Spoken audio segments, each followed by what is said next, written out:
首先我们收到货之后，有一个接头带气管的接头，还有一个脚踏。怎么安装呢？首先我们找到一个气管的接头，这边有两个六分的管，然后插到上面去。然后这有一个3孔的太空接头，有防呆孔，把这个防呆孔装好对好，装上去。 然后锁上，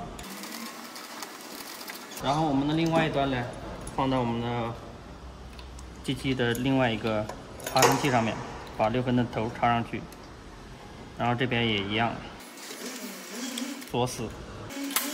锁好以后，找到我们的脚踏接头，在我们的主机后面也有一个小的太空接头，找对应的孔插上去，然后把它锁死，然后再插上气管。 接上我们的气源和电源。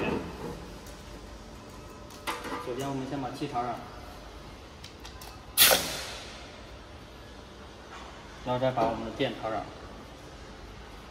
好了，组装好了。